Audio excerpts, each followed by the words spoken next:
Good evening. Good evening and welcome. Thank you all very much for being here. It's really wonderful to see so many of you here. This is a special evening for us. I'm so happy that Christo is here with us. I'm also really delighted that we have many of the potential students for next year who are here visiting the school. Today is the day that candidates for the Masters in Design Studies and the candidates for Masters in Design Engineering are visiting us. Tomorrow the applicants to the various departments will be here. So this evening is very special, and I want to welcome everyone who's been visiting us. I hope you have had a really productive, fruitful day. Please do tell me about your experience afterwards when we are done. I would love to hear. So thank you all for being here.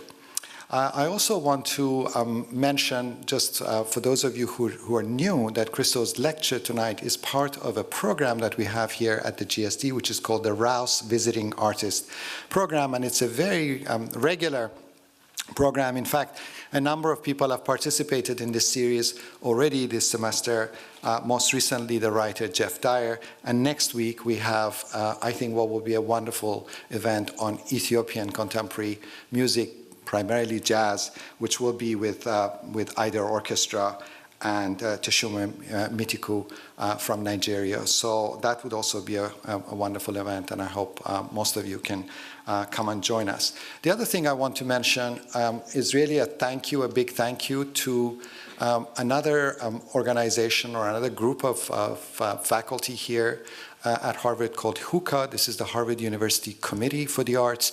It's an initiative that has been established by our president, Drew Faust, and I'm very happy that a number of the members of the Harvard University Committee on the Arts are also here.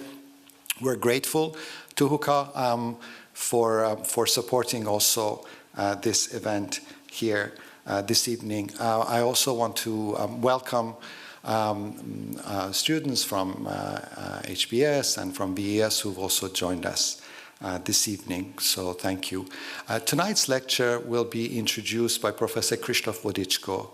Christo is a professor here at the GSD, and he is one of the co-directors of the Masters in Design Studies in Art, Design, and Public Domain.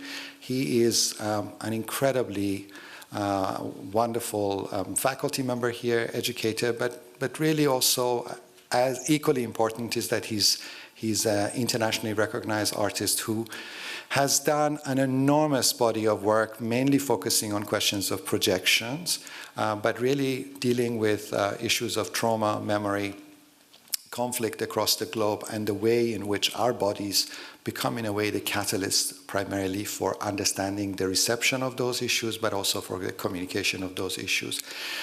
Christoph is also a friend of Christo, and so they've known each other for a long time. So who better to introduce Christo than Christo Vodichko? Please join me in welcoming Christo Vodichko.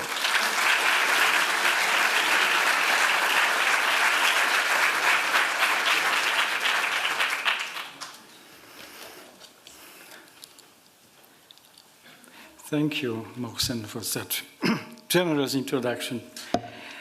But we are most grateful for Christo's acceptance of our invitation to come to speak this evening. Christo and Jean-Claude project are already a natural part of our discourse, research, and studio work at GSD. Thank you. Their projects inform, inspire, encourage, and expand our social and environmental imagination, perception, and our design thinking. They have been, for a long time, a major point of reference in our study of work in architecture, landscape, urbanism, public art, and engineering. But to hear Christo's own words, describing and elaborating on their projects, about most of which we may only know from books, catalogs, images, interviews, and films, is a unique opportunity for us. for all of us, students, faculty, staff, and fellows at GSD. And here I would like to also extend additional words of welcome to Christo on behalf of the students of Art Design in the Public Domain, part of our Master of Design Studies postgraduate program. Those young artists, designers, curators, planners, and researchers. Well, let me bring briefly some events and dates from Christo and Jean-Claude, their life and work. So they were born respectively Christo in Bulgaria and Jean-Claude in Morocco. From late 50s, they lived and worked as artistic team in Paris. And in the early 60s, they moved to New York. Christo attended a fine arts academy in Sofia, in Bulgaria. And Jean-Claude and Christo met and formed their artistic team, married, in Paris in 1959. The first collaborative works include dockside packages in Cologne, Iron Curtain, Wall of Oil Drums in Paris in 62, Corridor Storefront in 68, New York. In 68, they also completed suspended 18-foot air package in Minnesota. In Minneapolis, Rapp Building, Bern, Switzerland, Chicago, Italy. The later project included Valley Curtain in 72 in Colorado, Running Fence in 76, California, Surrounded Islands, 83 in Florida, Rat Bridge, Pont Neuf in 1985, and Reichstag in Berlin in 1995, Gates, the Gates Central Park, in 1979 to 2005, and more recently, they completed project, the floating piers. That's an incredible amount of work. But today, Christo will speak about the floating piers for like Iseo in Italy, and about two works in progress, the Mastaba project for the United Arab Emirates and Over the River project for Arkansas River in Colorado. I believe that there is something utopian about their work. Whereas some people dismiss the word utopia as inappropriate to think that can be really done. They think it's a fantasy. But the philosopher Ernst Bloch contrasts however, what he calls abstract utopia with concrete utopia. According to him, the abstract utopia reflects daydreams, fantasizing, wishful thinking, disconnected from reality. According to Bloch, expresses just a desire and immature. In contrast, concrete utopia reaches forward towards a real possible future. It carries educated hope and is run by militant optimism. So I believe that Christo's work is founded on a very ambitious and educational hope in reaching the overwhelming spatial scale and perceptual impact of envisaged projects. Such hope is supported by logistical knowledge and technique of making. Its success depends equally on their commitment and skills and inspiring and providing open conditions for educated and passionate engagement by a large number of people, and including those who participate in projects development, production, and helping in public reception, as well as those who live and work in various social and environmental terrains of project's location, from metropolitan, agrarian to preserved land areas. So here's the short, abbreviated, for the sake of time, account of Christo's project production process and the working of their concrete utopia, if I can use this term again.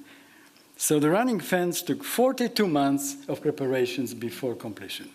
Special corporation was formed to raise 3 million through the sale of his drawing. Christos appeared 72 times before the hearings to explain the project to State of California Court of Appeal. 3 times project was rejected. Christo needed to receive the consent of 15 government agencies, including US Army Corps of Engineers. Independent contracts with 59 farmers were needed. Christos needed to develop the trust of those people against their fears of damage to their land and crops. 265-page environment impact report by Environmental Science Association was created. And so on. 360 students were employed as installation, display, and traffic monitoring workers. The materials was including 166,000 yards of white nylon fabric, more than 13,000 steel poles, and 90 miles of steel cables. So, of course, there's not much else to say when it comes to when it comes to complexity of the project. Well, it's very good that we have Christo here speaking to younger artists. It is the exceptional support and hospitality I experienced myself as younger at that time artists when we were frequently meeting in New York. Their openness and artistic camaraderie has something to do with their refusal to accept art world separation from larger social world. Now, some people speak about the sublime, and of course, this is the word that needs to be defined in terms of original intention of philosopher Burke, who in the 18th century defined it as the passion caused by the great, and sublime is based on astonishment. Astonishment is the state of the soul in which all of its emotions are suspended. In this case, the mind is so entirely filled with its object that it cannot entertain any other. In this vein, curator Burt Charnoff wrote, "Quality of experience supersedes quality of form, allowing all our senses to become involved in our imagination to take over. And aesthetic euphoria sets in. Successes and beauty merge, and for one instant, we are afforded one of those rare glimpses of the sublime to take over." To end, I would like to quote some of the words by Jean-Claude and Christo themselves from 2006 interview with National Geographic, referring to Over the River project, at that time scheduled to take place in 2010. "Why only 14 days? Isn't art supposed to be lasting and eternal?" Jean-Claude responded, "Artists of the past have created works in bronze, in marble, in fresco, in oil, even with televisions. They have created works that have mythological or religious or portraits of landscapes. But there is only one quality they have never used, and that is the quality of love and tenderness that we human beings have for what does not last. We have love and tenderness for childhood and for our own lives because we know that they will not last.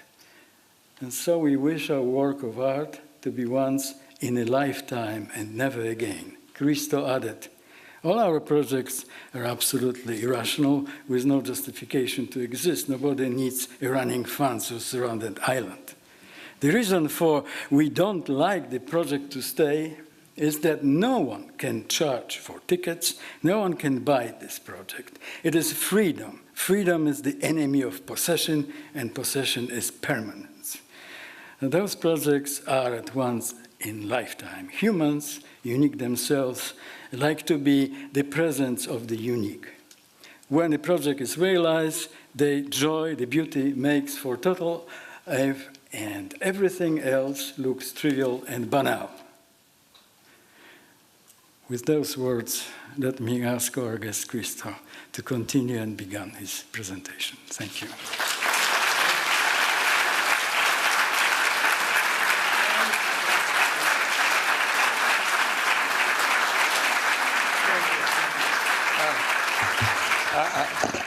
It's like that to hear my voice. I will say a few words before we become completely dark and show you the images, but I will say more personally about me, Jean-Claude. Jean-Claude and myself were born the same day, the same year, the same moment, by two different murders on June 13, 1935. I met Jean-Claude in Paris in 1958, and we lived in Paris for 6 years, between 58 and 64, and we immigrated to the United States. Jean-Claude, no, we never immigrated to the United States. We immigrated to Manhattan, New York City. And actually, we were 3 years illegal aliens. No. I come with tourist visa and disappear for 3 years. I'm American citizen now, but that's the other story. Now, I will show you the images of some of the works Christophe showed you, discuss about, basically to trigger the question, because the important tonight part of the evening is that you ask me question, and I would like to answer any question.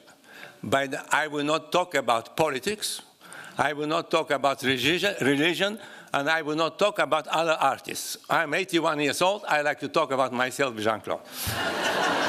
Now we can put all the lights down, and I will go. I don't need to lighten myself. Out, anything. Okay. In 1969, we realized that project called Rap Coast in Australia. We cover cliffs. The cliffs, there's about 50 feet, actually 65, excuse me, sometimes I need to translate to meter to foot, is about 80 feet high cliffs to the beach area and Little Bay near Sydney, Australia. We use 1.5 miles of the coastline and about 35 miles of ropes to secure the wrapping of the coastline, who was done in late September of 1969. In 1972, we did the Valley Cut, and this is a huge curtain crossing the Rifle Gap and the Rocky Mountains and the western slope in Colorado. The span actually is the size of Brooklyn Bridge. The central height is about 180 feet, and the main foundation is 360 feet. Between 1972 and 74, we worked on a project running fence. That is the long fence of 24.5 miles running to Sonoma in Marin County, north of San Francisco, 16 feet high fence, and about quarter of a mile in the fence was disappearing at Pacific Ocean. You see that little person here to give you the scale of the project. In 1978, we finished the Rap Walkway and Loose Park in Kansas City, Missouri. This is about 2.5 miles walkway, and the middle of the town, in the city of Kansas City, the Loose Park. In 1983, we finished the surrounded town. We surrounded 11 islands with this biggest amount of fabric, 6.5 million square feet of fabric surrounding 11 islands and 7 miles area from the north-south and the Biscayne Bay, Florida, and smack of that county. The fabric was attached to the beach area of the island, floating 220 feet on the surface of the water, ending with octagonal-shaped balloon boom, and of course going down anchor with 1,000 marine anchors and shallow water in Biscayne Bay. In 1985, after 10 years working, finally we get permission to wrap the oldest bridge in Paris, Pont Neuf, with the champagne color fabric, and late September, early October 1985, even the bridge was littered, not by us, because it was historical monument, it's 400 years old bridge. The government of France was leading the bridge anywhere. And of course, after 6 years of work, in 1991, we realized the project in two parts. The project in Japan and California. We installed 1,340 blue umbrellas in Japan and 1,760 yellow umbrellas in California and Los Angeles and Kern County. We have each umbrella was 19 feet tall, 29 feet diameter, and there was the river in Japan, Sato River. We installed 70 umbrellas in Sato River, and the length of the project in Japan was the 13 miles long and about 2.5 miles wide. The length of the project in California was 60 miles long, around Interstate 5, is about 2.5 miles wide. And finally, in 1985, after 25 years of work and 3 refusals, finally we wrapped the Reichstag in Berlin for 2 weeks. It was exhibited for 2 weeks, and end of June, early July of 1985. We use about 1 million square feet of fabric, about 10 miles of rope, and of course, you see the situation more of you of aware. They have a Brandenburg Gate in the middle, in the end of Tiergarten. And of course, in the 1998, we wrapped 178 trees, and park in Switzerland, and Rien, and Fondation Baylor. We have a sunny days, we have a winters, and we have a sunset. Now, in 1999, in the Museum of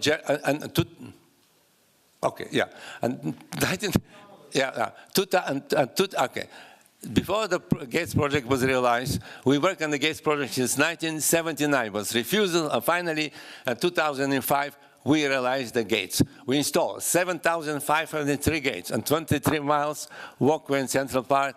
The gates was 18 feet high, but changed with the width of the walkway. We have a sunny days. We have even winter. Jean-Claude was saying we're not sure we have snow, but we have a great snow, and that is the view of the gates of southern part of Central Park. And in now we go to the work in progress. The 1996, we start to work on the project Over the River. The project Over the River is installing fabric panel over Arkansas River in the state of Colorado, on the eastern slope of the Rocky Mountains.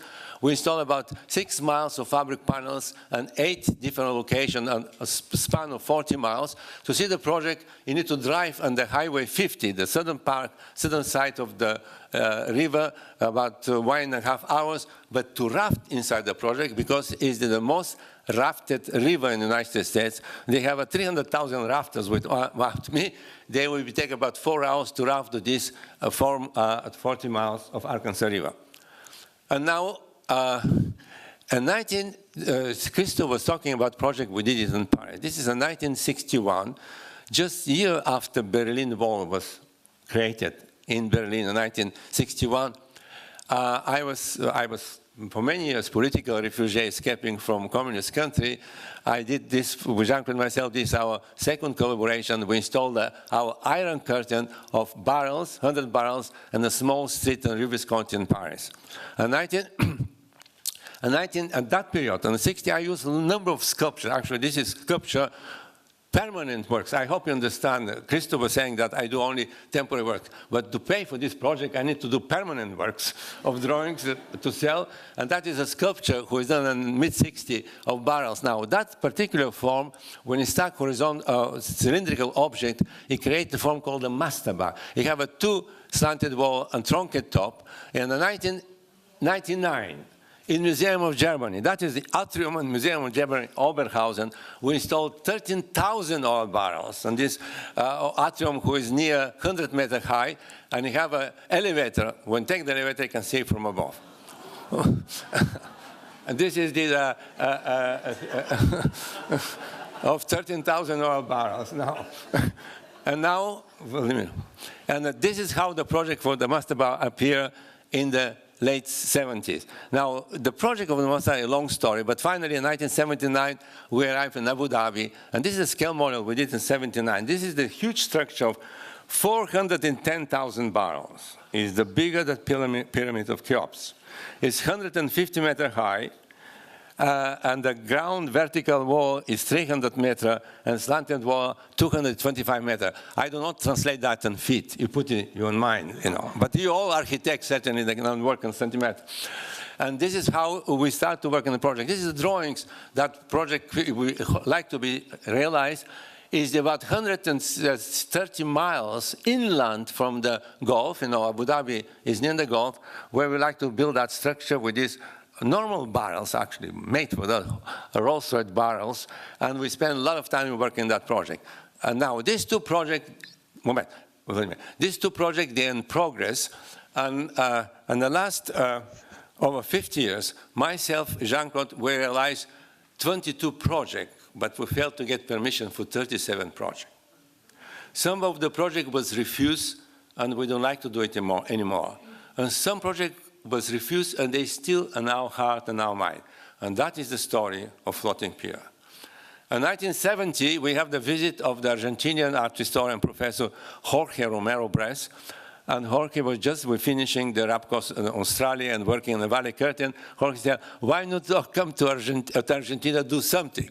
And we proposed to do floating piers in the delta of Rio de la Plata, near Buenos Aires in Argentina. We never get permission. Now, many years pass, and we do other projects. You know, we work on several projects simultaneously. And in 1995, we finished the Reichstag. And after finishing the Reichstag, Jean-Claude would say, look, we have so many friends in Japan. We did project umbrellas in Japan.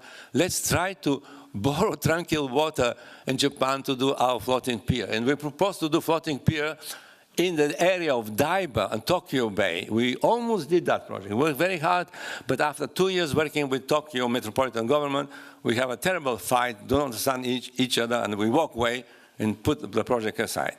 Now it's 2014. Jean-Claude passed away in 2009. Jean-Claude and myself were working for many years over the river in the Mastaba, and I say to Vladimir, who is my nephew here, I tell to Vladimir, look, I don't know how much I will live.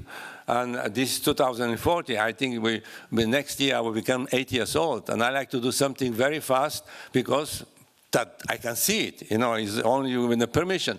And I tell the story of Vladimir about the floating pier. Now, I tell, we need to find tranquil water. Now, wait. Some of our projects, they're designed for the site, like the Reichstag was designed for the Reichstag. Central Park was designed for Central Park. But some projects, they're concept, and we need to find the site. Like, for example, Rapcos was not designed for Australia. It was the first proposal in 1967 to California. We never get permission, and finally, we find that coastline, and ironically, and it's also very beautiful, the project has happened, and the country have the longest coastline in the world, all around, and we have that coastline in Australia. And this is the same things with the umbrellas. The idea, we need to find plans of the umbrellas. And the floating pier was the same thing. We need to have tranquil water. Between 1958 and 64, we live in Paris. We do very little work in Paris, or exhibit, or even sell very little in Paris. And most of the time we sell in Germany, and Netherlands, Switzerland, and Italy. We have many friends, collectors, museum in Italy, and we did project in Italy. In 1968, we wrapped the fountain at Piazza Mercato and Spoleto, and medieval tower. In 1970, we wrapped the monument of Vittorio Emanuele in Milano, and Leonardo on Piazza Scala, and of course in 1974, section of Marcus Aurelius' wall and end of Via Veneto, Villa Borghese in Rome. And I was telling now probably chance, if we return to Italy, we have a less aggravation, less difficulty to get permission. I know very well, we, Jean-Claude and myself, were very familiar with the lakes in Italy from the late 50s or 60s. You know, in the foot of the Alps, you have these 4 major lakes, Lago Maggiore, Lago di Como, Lago Iseo, Lago di Garda. But from the very beginning, scouting, and because we hope to do the project very fast, this is why we're not saying to anybody to be can trial with this long, never-ending permitting process. From the very beginning, our eye to the Lake Iseo, because there was a unique situation. You know, the Lake Iseo, we have an island, the tallest islands and salt water in Europe. You know, that island is tall like a Liberty Tower in Manhattan. It's the top of the mountain.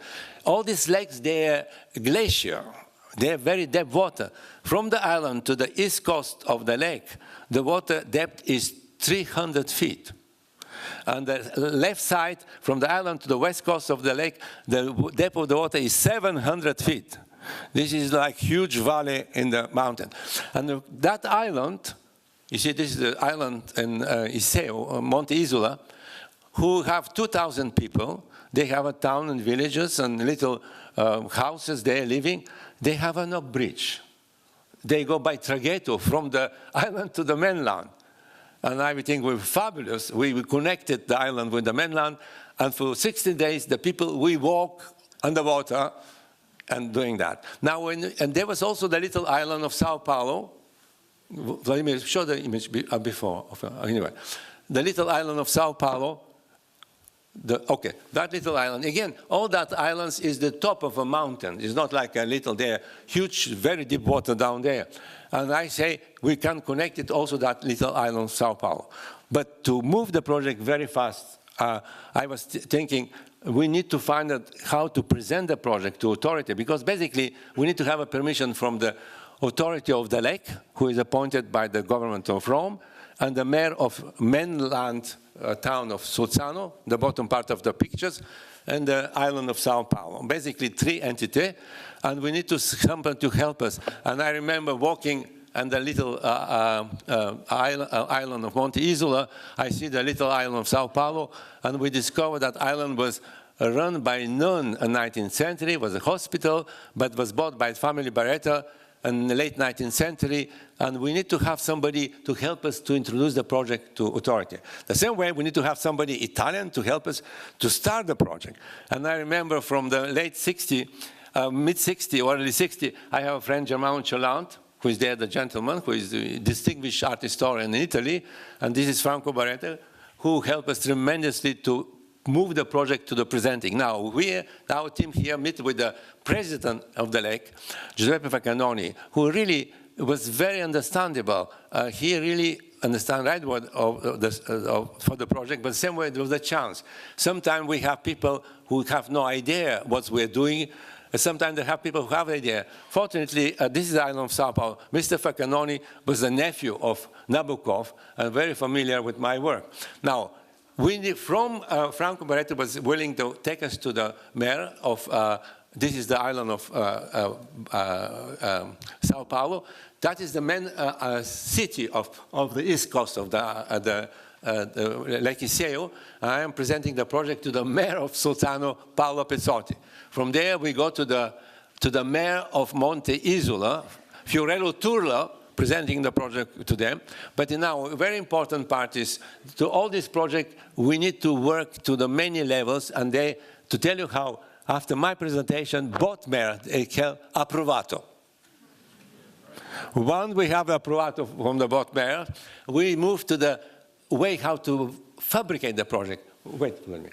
The important part is that in my studio in Manhattan, we cannot choose how to do the project.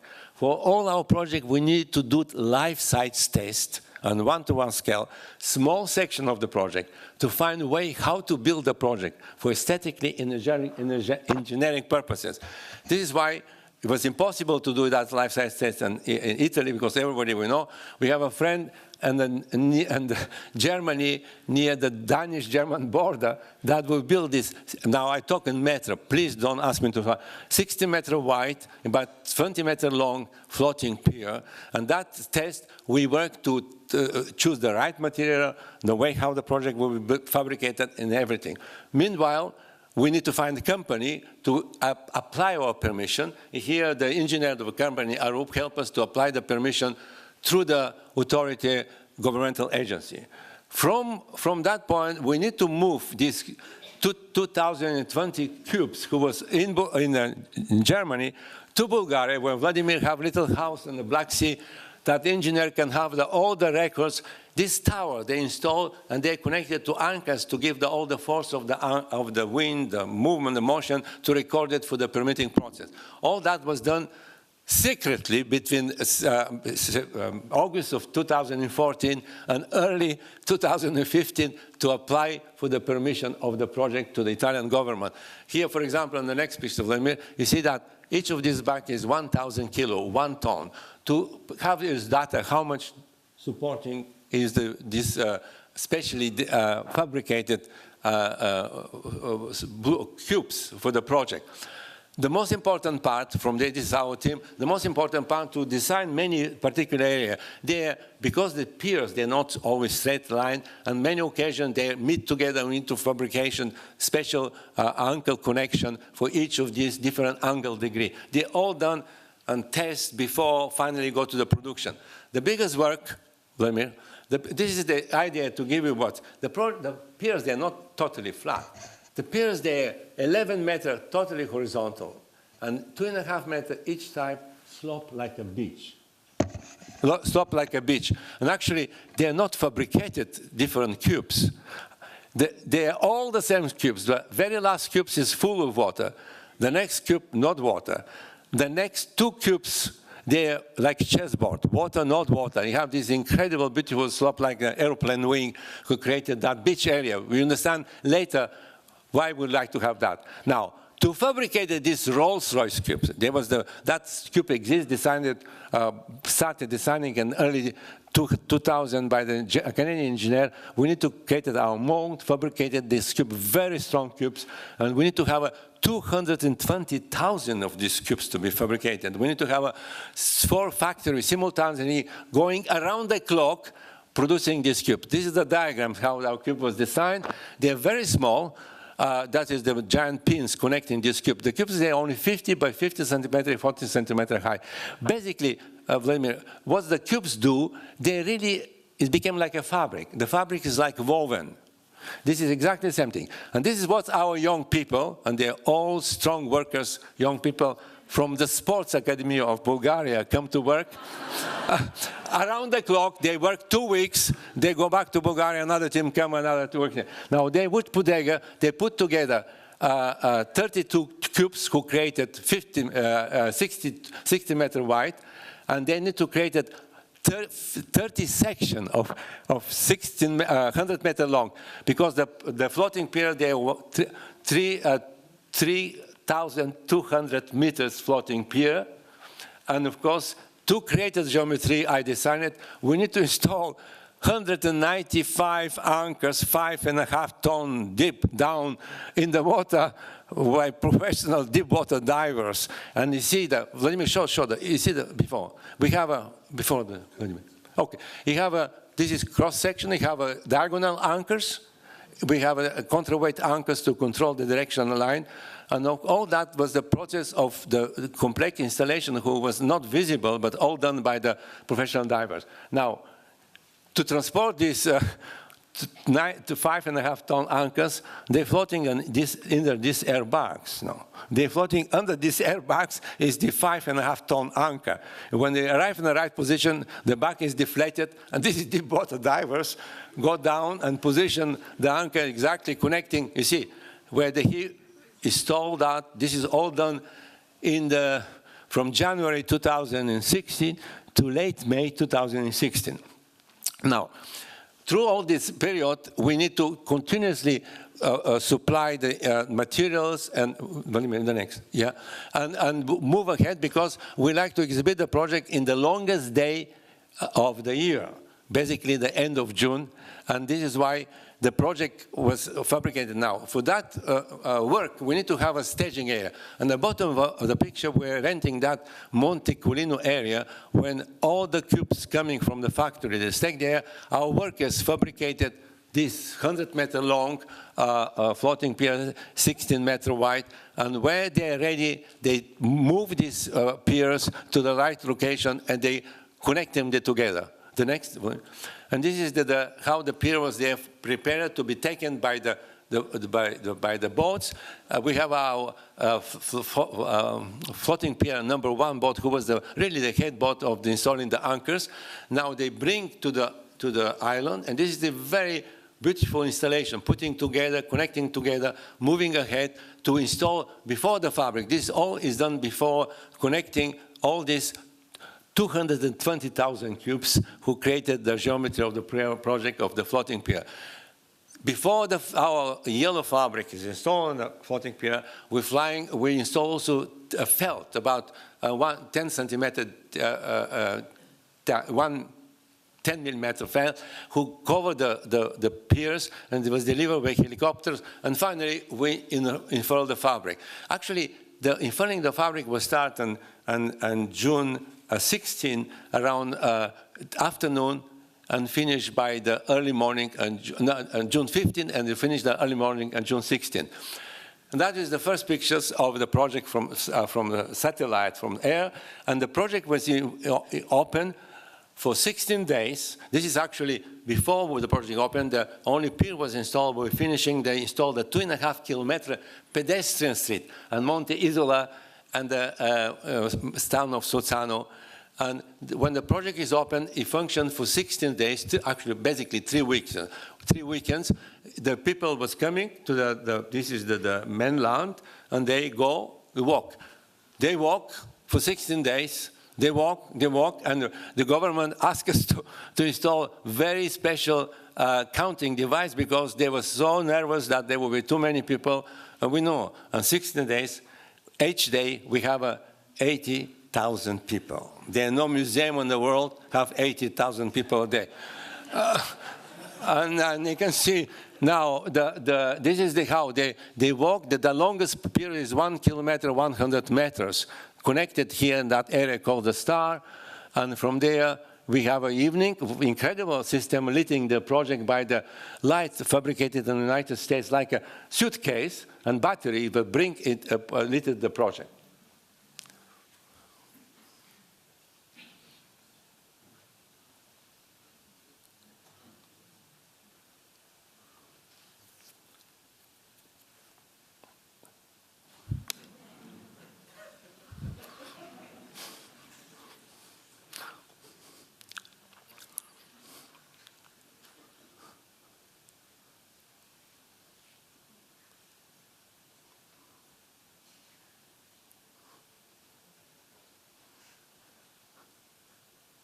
Now, you know something, you architect, what is most important here? There is no barrier. No barrier. The water is the 900 feet up to 300 feet depth. It's only Italy can have permission for that.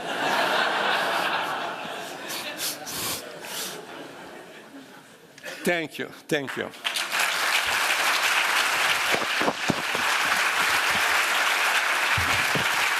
Now, be courageous, and ask questions. I don't speak very well English, but I will come to you if I don't understand the question. You have the instrument, somebody to bring the instrument for the question?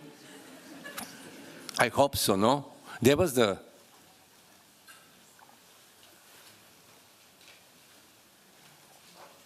No question? Okay, the young lady, tell me the question. Okay, tell me, I'm here. Okay, tell me the question. Do you want me to say it? Okay, I'll say it on here. So you said that you are not politically charged, but then you mentioned with the Iron Wall projects and like your earlier projects that you had some like political references with your projects. Politics and the project, not the politics in general. Yes, exactly. The politics with the project. No, I'm not asking a political question right now, but so as you transitioned from having a lot of political references or there was political charge to your projects to not, how do you approach projects? Like like you mentioned, sometimes you would see an area and you would design a project for a specific region, and then sometimes you just have these concept projects that had to be placed in a specific region.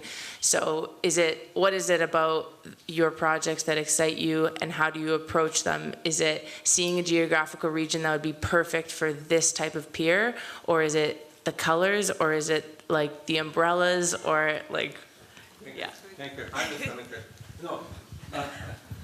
I hope you understand that the work of art is not the things. The pink fabric is not the work of art. All togetherness is the work of art. The color of the fabric or the object is not the work of art. One umbrella is not the work of art. One gate is not the work of art. 7,503 gates in Central Park, decided Olmsted walks. In the winter day, all that is the work. With the branches, the leafless branches of the tree, with the snow, with the sun, with the wind, with the skyline. All that is the work of art. The fabric, the umbrella is not the work of art. Understand? This is all the project they design like that. Now, the question is the question about politics, or change the politics. You know, basically, we do not know what the project is. And this is why I do not do commission. All our projects have two distinct periods, the software period and the hardware period. We have idea, an idea proposed, basically only drawings, sketches, words. And to this software period, the site, because to have the idea, we need to borrow the sites or renting the site. By the way, renting the site. We paid $3 million rent to the New York City to have Central Park for 3 months. We rent the Reichstag, not only the Reichstag, we rent almost 1 kilometer of the Reichstag to be absolutely in our control. When we do this project, the most important thing is to know when the project to do the copyright website, and we always copyright the word in the name for the project, that nobody can use that word in the name. In the moment the biggest work also in that software period, that we need to rent the site, but the site cannot be used by anything else. The site can work like a park, like a street, but no movie, no Hollywood, no any people can go to the site. The sites belong like everyday life. This is the most important part. Now, through the permitting process, we understand what is the project, because we have a slightest idea what is the Reichstag. The Reichstag was refused 3 times in 25 years. The first refusal in 1977, the second refusal in 1981, the third refusal in 1987. Some projects stay in our heart, like the Reichstag or the Gates or the Paris project. Now, the project developed his own dimension, and really the project developed his own public. Because from this software period, where the work do not exist, exists only in the mind of people who try to help us and the mind of people who try to stop us. Basically, for many, many years, many people think about something who do not exist. What artist can say that? And of course, the work exists only in the mind. It will be beautiful or awful, but irrelevant. It's always they think about that.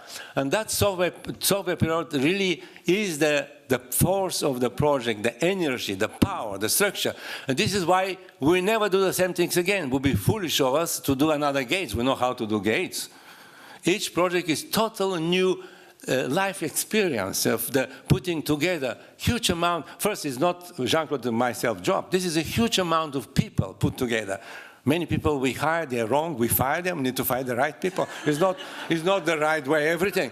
And it's the people, because it's the enormous team of cleverness, not wonder machinery, not very cleverness, but the very bottom of this project is my very simplistic way how I'm built. You know, I can tell you, I even don't speak well English. I never have time to study French or English because I have nobody, no money. I need to survive from the moment I escape at age 21. I learned it on the street, or in the French I learned in bed, like Jean-Claude said, with her, making love. But basically, I love to see the real people. I do not have telephone. I don't like to talk on the telephone. I'm very bruised on telephone. In my studio, I have no stool. I'm standing 15, 16 hours a day. No stool. I love to walk. I love to walk to, I don't understand anything of these flat images. I don't know how to open the computer. When Vladimir go on the weekend, I don't know anything what's happening on the computer. I don't care about that flat image because I like to have the real wind, a real 3 kilometer, real water, the real dry, the real sun. I'm terribly excited of the real things. The real physical things, you know, the physicality of the thing is the most important of this project. And of course, this project, they're not really normal art, you know. Art, no, normal sculpture, painting is flat like this big screen. The normal sculpture is very skinny, that like Giacometti. But anyway, you can go around and you see how the things look. And you can go inside like colder, you can see different things. But that is the sculpture, three-dimensional work of art experience, the traditional. Even to contemporary art today with installation, television set, this is all the space directed by the artist. And he controls how it will be done there. Now, there's another space we think very little amount. The moment you walk out of your home, you start to walk on the sidewalk designed by somebody. You cross the street, you have a red and green light designed by somebody.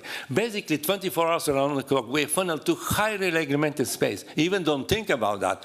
Airports, streets, this is unbelievably complicated. The authority, regulation, many, many things.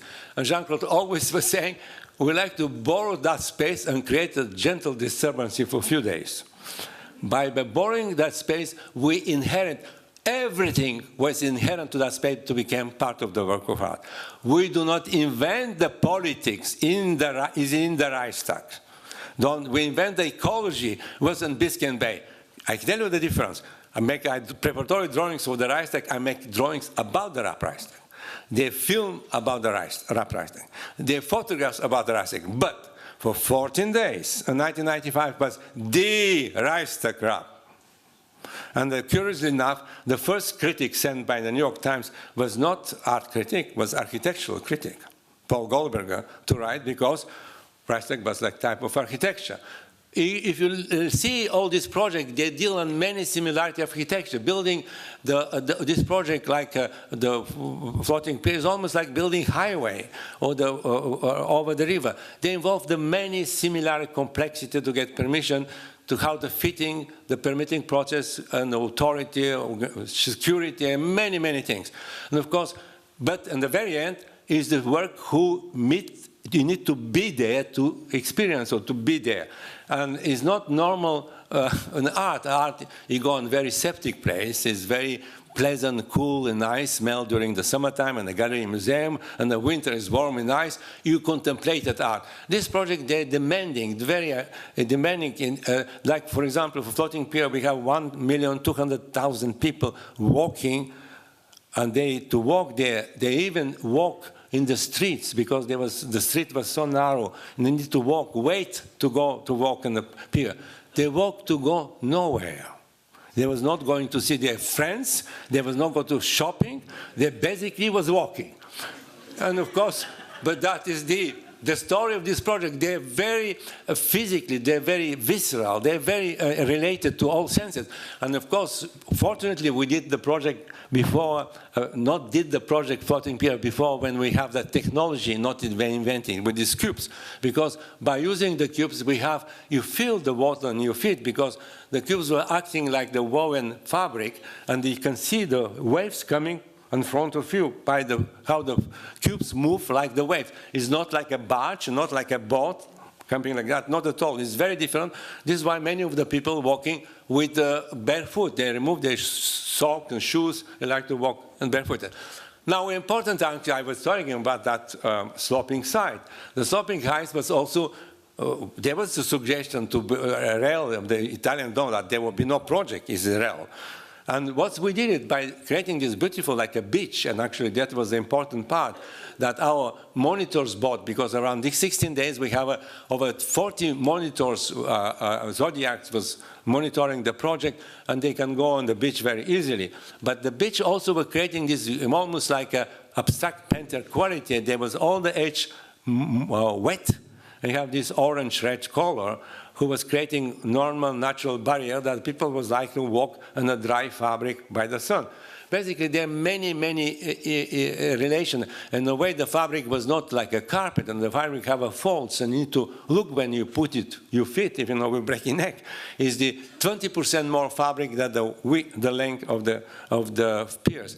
All that was designed under that purpose. And of course, the project is what is. That all exists on this precious moment, and what is revealed to us. This is why the question, we don't ever start with idea. They're only senses. And of course, you can see that during the project of Floating Pier, there was an exhibition in the Museum of Brescia, who Germano Cellau organized the exhibition, who understand many of our projects, there's a lot of play between the water and the earth. The meeting of the sturdy earth with the fluidity of the water, they're meeting. And the Australian coast, and running fence, and the Pont Neuf in Paris, umbrella was in the water. There are many relations. And this is why some dimension is in many of our projects have this rencontre, but they're completely different from what they are. And this is why we like to do this project, because we don't know what they are. And we're discovering to the permitting project. Now, another question. There, the young man. I wanted to ask you, since you're working with such a huge amount of material, what happens afterwards? And yeah.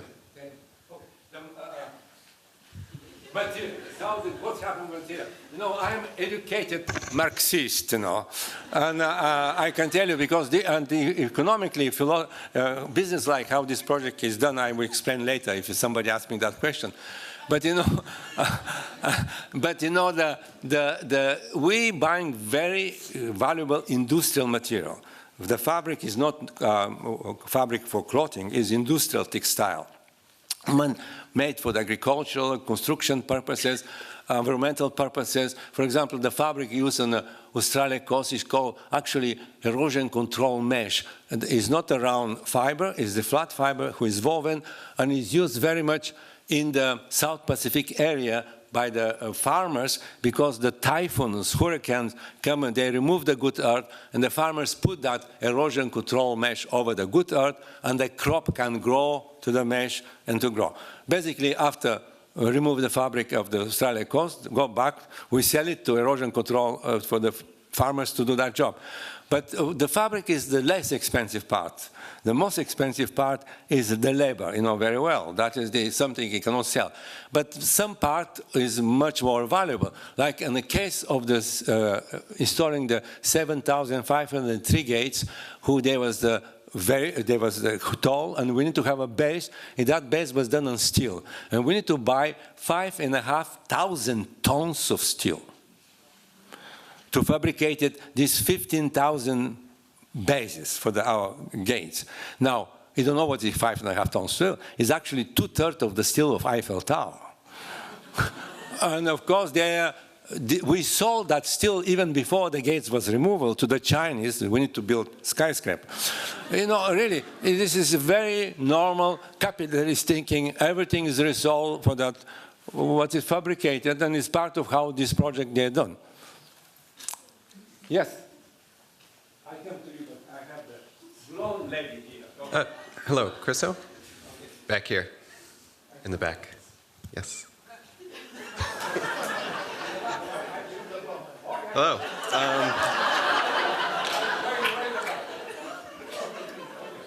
Okay. I'm actually asking a... Yes, I have a mic. I'm asking a question on behalf of my 5-year-old daughter who had the pleasure of sitting through your presentation and who is fascinated with your work. And her question is, how do you plan to keep all those barrels from falling over? This is for the Mastaba project, how it was done. You know, we are not engineers ourselves. I'll give you the story because here in engineering school, how is that project developed? That project developed through many years, and I can tell you, first, it will be a long answer, but bear me because you understand, we don't go to Abu Dhabi putting our finger like that. The project for the Mastaba, we will start in the 60s. And of course, coming to United States, I was doing barrels in Rouse County, small sculpture in Europe, but we like to do the Mastaba, large sculpture. And we became friendly with a collector of ours, very distinguished collector, John and Dominique Dominil, and they will see that and they'll, okay, let's start to do that project in Texas between Houston and Galveston. And I make drawings, etc. We try to talk to somebody, nothing happened. In 1970, we start to do another site of the project for the Mastaba, smaller site, because our biggest museum, we have our biggest early works of our majority, very important early works of us from the late 50s, early 60s, was the Kronen-Müller Museum on Otterlo, Holland. And we try to do Mastaba, smaller sites outside that beautiful museum in the forest, the dunes, but we never get permission. Now, this is 1972, and we have a visit of Jean-Claude, a friend of us, who was the French representative to United Nations in New York City, Mr. de Guérengot. Mr. de Guérengot, that was 72, tell us, but you know, Christo, Jean-Claude, you will never get permission here. Try to think. And just now, in 1972, was created a new state called United Arab Emirates. And it was created by the very Bedouin sheikh ruler, who put together 7 sheikhdom, and it's called Sheikh Zayed Al Nahyan of Abu Dhabi. And I was so excited, you know, that some sheikh created that federation of sheikhdom. And I started to do the sketches. I don't know where it's Abu Dhabi. I bought photographs, tried to think that. When Giscard d'Estaing was elected president of France, he nominated our friend to become his foreign secretary. And I remember Jean-Claude sent a telegram to Mr. Louis de Guérengot. Louis, we like to go to Abu Dhabi. That time, to go to Abu Dhabi, nobody was going to Abu Dhabi. And the French Foreign Office arrived on Abu Dhabi in 1979. And after that is the story. Long story of working, and it's very long. But we traveled tremendously amount in the late 70s, early 80s in Abu Dhabi. When Iraq-Iran war started, we stopped to go there. There was this accident. You remember, some of your children, some of you old, with American jet plane bombarded and put it down Iranian passenger plane in the Gulf. And of course, Jean-Claude, I would not go there, it's too dangerous. And we did other projects. We did the islands, the Paris project, etc. And after the Gates, when we were involving with very complicated permitting project over the river, when involving the federal government, we started during Clinton administration, who was very supportive. It was a very difficult time during the Bush administration for 8 years. Jean-Claude would say, no, we need to move that Abu Dhabi project. And she had a great idea, that we have engineering of Abu Dhabi project by our American engineers in the 70s.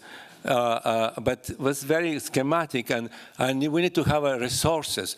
You know, their book, like a huge telephone book of the best engineering school in the world, it's called Shanghai Codex, but forget it, I don't know why it's called Shanghai, classified 1 to 500 the greatest engineering school, and we had the services 1 to 30, the professor and the assistant engineers of the Federal Institute of Technology in Zurich, Engineering School, United Kingdom, Cambridge University, United Kingdom, Engineering School of Champaign, Illinois, and Hussein University talking in Japan. Now, these professors, they don't know that we hire other people.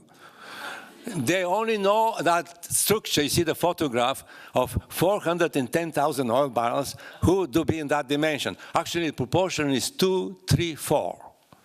75 meters, 1 unit, twice is 150 meters, 3, 225, and 4 is the. And you know, the footprint of the mastaba, without knowing, is the size of Bernini Square and Vatican. And of course, now, all these professors, they work, we pay them many thousands of dollars. We have their study, some visual materials, how much we cost, how can be built, everything. But we're not professionals, and we submitted that to the very great authority that we know by little bit, but we trust very much, was Professor Schleich from University of Berlin and Germany. And Professor Schleich advised us, we already, to ask us what scheme of all these professors is more exciting. And he really say the most exciting is a Professor Sasaki of Hosei University in Tokyo. Basically, because you're in engineering school, you understand, it was the way how to build that project to be something very exciting visually during the building. And Professor Sasaki say the biggest issue of that project that you need to study 410,000 barrels, and the exact position and structure, who is very big. And of course, we can be very complicated, boring, annoying, etc. And he proposed that entire structure should be flattened. Basically, in a huge flat ground, if you see what Mastaba presents, you have a 2 trapezoid frontal wall, and you have a 3 rectangular sides, one on the top of the roof and 2 identical. Basically, they flat and became flat, sitting on hundreds of railroad tracks. But they're not flat. Actually, they're 75 feet tall truss, like a bridge truss. And on top of that truss, the workers can install these 410,000 barrels on the right position on the floor like a Byzantine mosaic. An entire project will be hydraulically elevated between 7 and 14 days. Up. And of course, the rulers like to have it longer, that the people watch how the things go up like that. Basically, you can see that on our website, there, moving images, how the project will end. Now, this is the Professor Sasaki concept, is finished the working material by Professor Schleich, and we are now in a very complex permitting process. Now, the barrels, they're not they're normal size barrels, but they're actually Rolls-Royce barrels. They will be fabricated on the site, and they're specially made, and of course painted specially. For example, the the material we use for painting or the color, the same company who make the material for colors for Mercedes-Benz and BMW, BASF. They design all the way how, even the barrels they're painted inside, you know, this is another long process. And they will be fabricated because to make barrels is very fast operation, but we don't like to be transported. The entire factory will be built at the site, and by conveyor, the barrels will come, how many yellow, how many red. The vertical wall have 10 colors, but they're not they're not a pattern. They're absolutely like a pointillist painting. I myself, the scale model who was done in '79, myself very capriciously put colors like that. Take 2 months of architectural students to kind of all the table, how many yellow, how many blue, and what row they come, how they mix, etc. Each vertical wall in different order. Basically, this is how the project will be done. It will take probably 3 years to be done after all the green light is there. That was the question, something like that. But you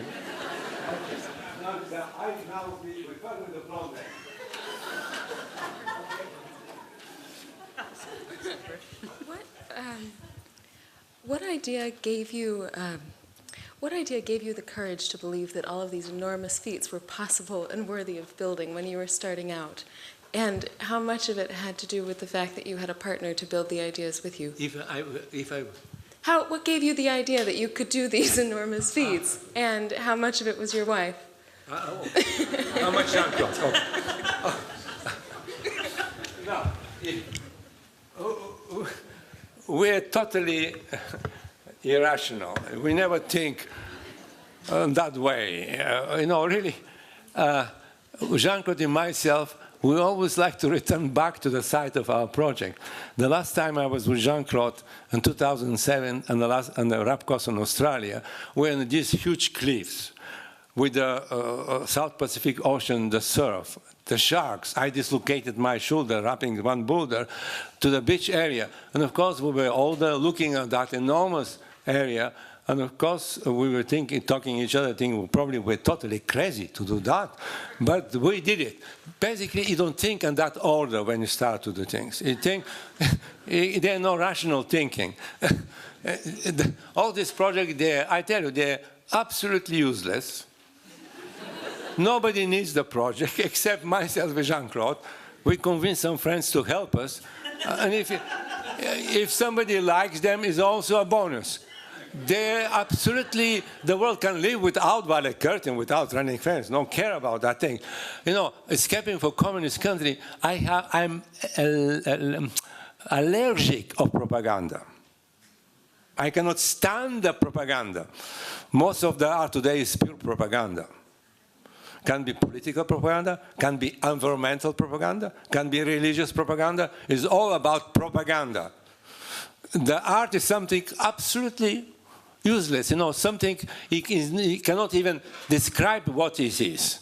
And this is why this project, they act on that totally irresponsible, capricious, unnecessary behavior, who give that freedom because they're so out of our mind that all our life should be done for some reason to be good boy and bad boy, etc. Basically, all the project and all the ideas is sometimes from me, sometimes from Jean-Claude, like Surrounded Island, Jean-Claude idea. But idea, Jean-Claude was saying, oh, everybody can have a good idea. The most important thing is to do it. And all the projects we try to do, they're all not complicated, don't wonder technology or some kind of very complicated thing. They're very simple project directly related to your finger, something. They're a little bit odd, a little bit bigger, but you know, we built 24.5-mile fence is nothing. We have a friend in Australia who have a 40,000 miles or 40 miles fence, 400 miles fence. You know, this is nothing. This is we build much bigger bridges. We build much bigger building. They're only big because they're absolutely nothing except work of art. And that gratuity, that is work of art, look big, but actually they're not very big. They're more humble works of art. And that is translated that the work is there with only reason to be what is there, is that. That's all. And of course, created presence that everybody know that they're something that will never happen again. Because all of us, they're unique. Everybody from us is a unique person. And today, most of the people, they're bombarded with the repetitious, banal things, Olympic Games each 2-4 years, World's Fair, something like that. And the people like to go to see something that they will never see again.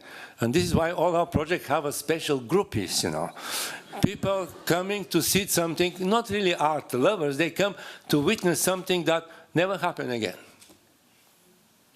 Yes, sir. I'm sorry, sir, I miss you, but I give preference to the lady front, but now I... Can you pass that?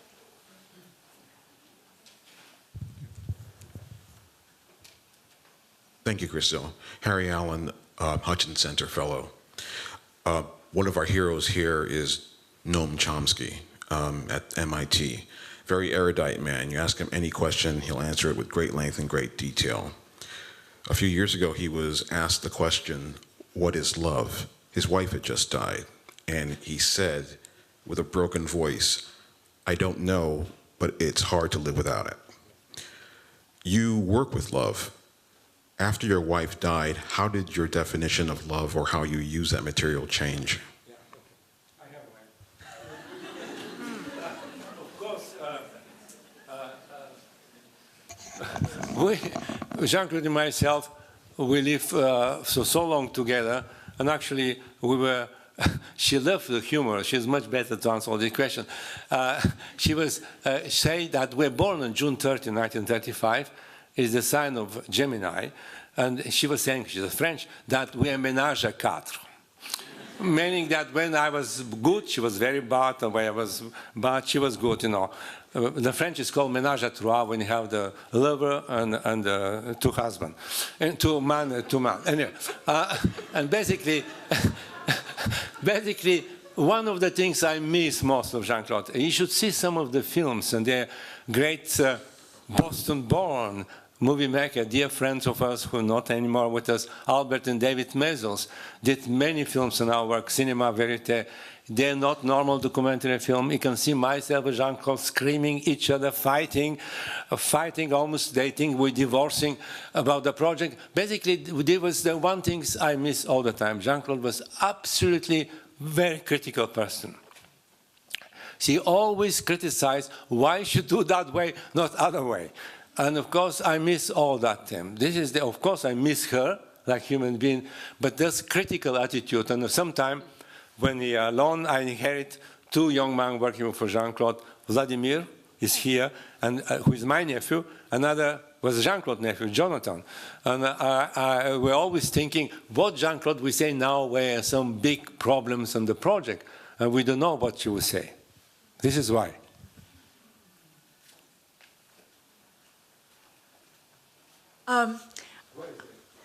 Me, over here. You said something like, what is revealed is what is, I think you said. What is revealed is what is, or something like that, you said. I said here. Something about what is revealed. And I am wondering if anything was revealed to you about the effects of the projects on fish, on seaweed, on birds, on flowers. You know, what revealed the project? The project revealed many things. Of course, many natural things that I do not know. I feel physically, the birds, the fishes, all the water. Reveal many human things I do know also. They're not one thing. There are many, many things revealed. Many, many. And it's like a journey. All our project is like journey in our life.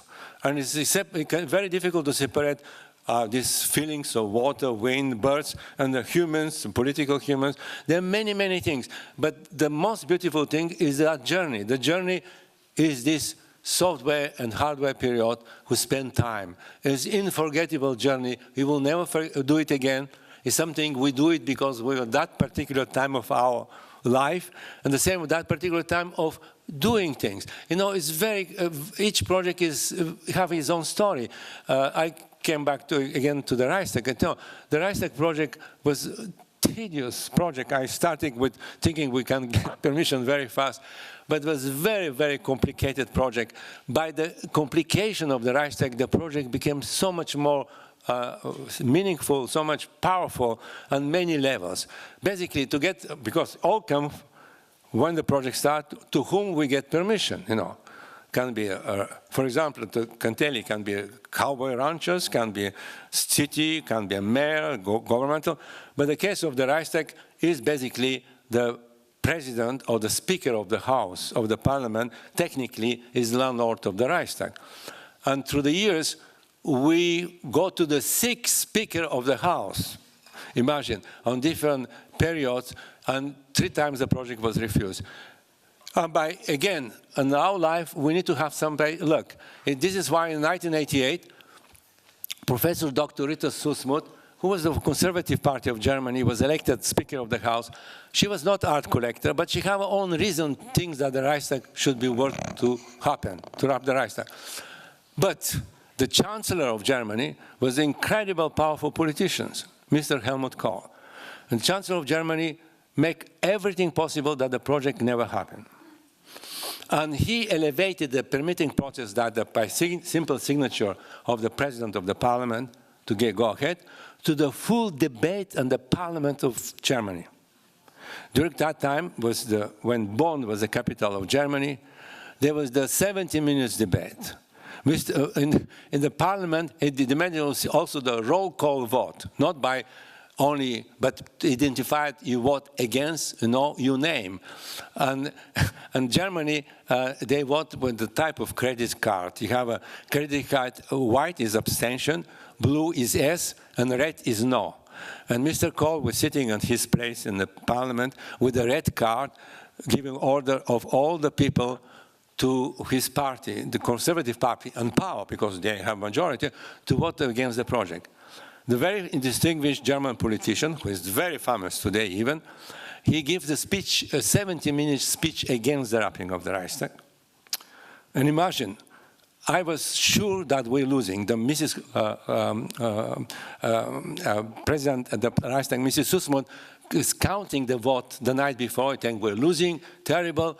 I was so upset. This is the last chance to do the Reichstag. And the day the government asked me, no, after debate in the parliament, you have a press conference, and need to do the press conference in our press conference rooms. I see no way. You do a press conference that the parliament was vis-a-vis the museum in Bonn, Kunstmuseum Bonn, would be in the Kunstmuseum auditorium, and I vividly remember I was sure that it's forever over, the project is gone, never happened, and I installed big reproduction of the images of over the river, we were already working over the river, that I would say to the German fish, I don't like anymore, I go to the over the river, I don't discuss anymore the project. And we put that and this and behind in the conference room when we have the press conference. And of course, the principal speech was given, and Mr. Kohl was defeated. We have a 69 vote more than majority. Of course, that makes the project much more important.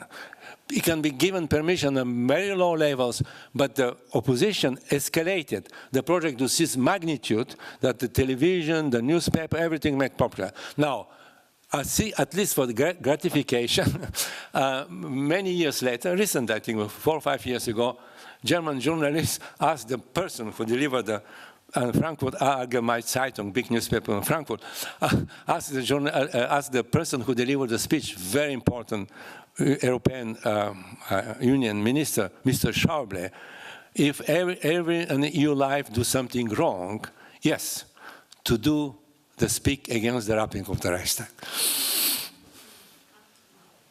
Again, that is the story that each project develops his own story. He cannot read that things. He cannot do that things. He needs to have it. This is why we don't do the commission, because we need to have the power of the project going ahead and build the journey, how I was telling before. The project noting is, it go through all that moment. And of course, it became part of our life. It's something he will never forget. Other question? Yes, sir. Can be the last one, do you think? I can talk more, but you know. Christo, thank you so much for your lecture. I'm pretty sure you also beat the word per minute record here at the GSD.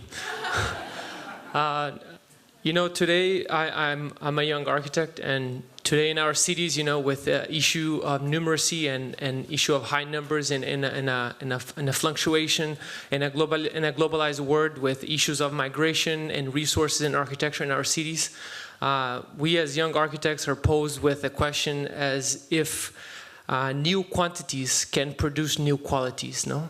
And I think that you tonight have answered to that question, or you have shed light on that question with an inspirational talk. And I'm wondering, with regards to the issue of scale in your work, if you've ever encountered if you've ever had a project in which perhaps you've never encountered the right site, if the site wasn't big enough, or if it was too small, or if you have anything to comment on the issue of scale in your work, given that it supersedes any other works. Still, I don't understand very well.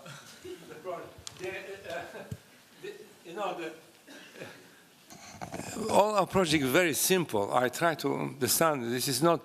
They're not complicated physically, and to do the project or to get permission, we need to have enormous support of professional people. You know, this is not done by me. You need to hire. They're expensive sometimes. You need to hire people to work with you to realize the project. But they're very simple, not complicated to be done, to overcome the obstacle. And I don't understand well the question. With no special skill, they're very. It's very important to be very. Described it, starting even with the names. Jean-Claude and myself, we always try to have the title of this project very descriptive, to not mislead anybody, like curtain in the valley, or fence who's running, not something complicated. Very directly, what is the project, you know, and to make the sense to the permitting process very understandable, to make, but really, I find them very, put it that way, I love the real things, and they come from that perception of real things, real physical things. You know, that physicality is, I cannot even live without that. You know, and there are things involving, and we can find that all these projects then in places that we spend time. For example, I have no slightest idea going to Africa, no interest. I tell you why. Often Jean-Claude people tell you, oh, we love your project. Some foreigners. And Jean-Claude, how many original works of Christo have? None. We don't like our project. You know, because only buying our works, we can build our project. This is why I'm not Japanese, but since 1969, we spent so much time in Japan, and we did project in Japan. The same thing, I'm not German. Our first personal exhibition was in Germany in 1961. You know, there are many natural relations to the place come from that very complex human relation with the physical sides. And this is how it's happened through all the history of art, not on my case. And this is why they're not, they're related to very private things, really. I know the world is full of drama, refugee. I myself, physically, was one of these walking in the woods. I know what is meaning that in 1957, January 10, passing the border between Czechoslovakia and Austria. Anyway, I know very well that anybody else here, alone, not speaking any language except Bulgarian and Russian. I have any relatives. I was alone. Most of these refugees is all the family together. I was alone myself. And of course, it's the more between the refugee when escape and group, you know each other until you escape. And the moment you escape, you don't talk to anybody else. You own yourself. It's a very difficult world, and I go exactly what the people go. In the same way, it was very complicated, very difficult. But you know, it's really is something human, and because I'm a very optimistic person. I think everything will work out. You know, this is the very, I know we live in difficult time, but I think if I'm not optimist, I will never do these works. No. Thank you.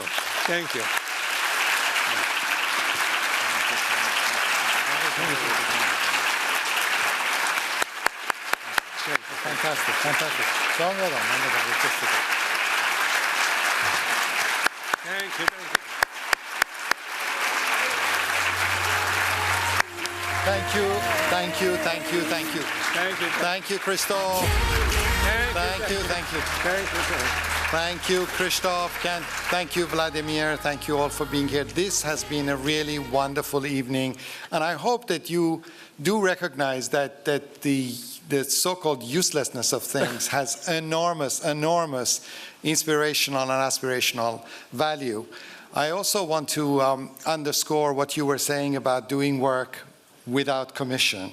In a way, so much of your work is really helping us to see things in completely different ways. And I think in some ways it's so critical to be inspired by your work precisely because we operate within a sphere where we cannot, in some sense, do things without commission. But at the same time, there's a phenomenal history of architecture that is really committed to the idea of doing things without commission. So this interrelationship between the things that have a purposive dimension and the things that really are thought of in different ways is absolutely critical for us. And I really know that everyone will go on and do much better things as a result of hearing you and listening to the work. So thank you again. Thank you. Good night. Thank you. Thank you.